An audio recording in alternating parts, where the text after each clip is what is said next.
Kodai mwari, vaiti, vatsvene ndovanonamata, ungadai uripi. Kodai mwari, vaiti, vatsvene ndovanonamata, ungadai uripi.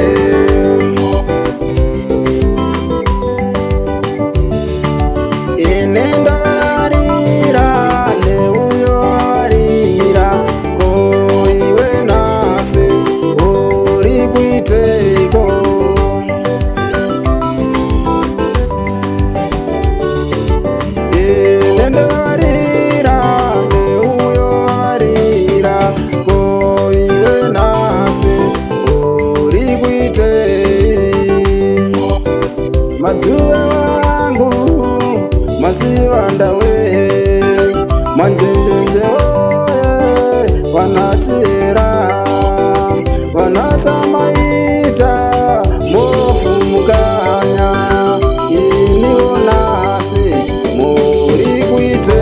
Kodai mwari, vaiti, vatsvene ndovanonamata, ungadai uripi.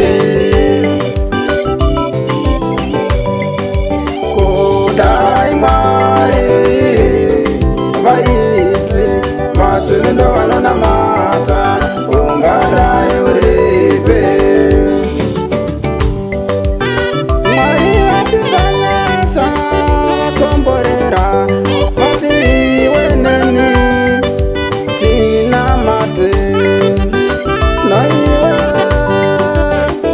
iwe sude, iwe sonabo, kana fayati, iwe ganiti, kana bureti, DJ next, natuya, tinamate, tapi wanyas.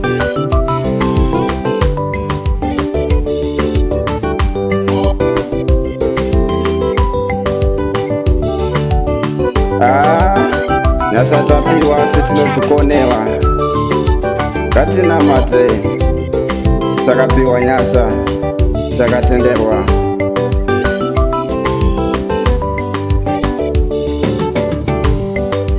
Kodai mwari, vaiti, vatsvene ndovanonamata, ungadai uripi.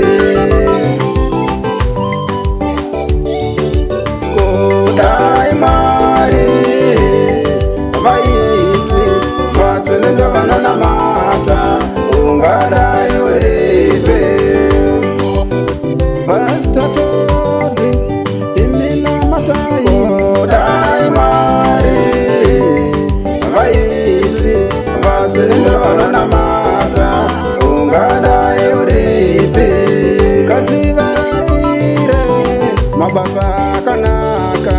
Kodai mwari, vaiti, vatsvene ndovanonamata.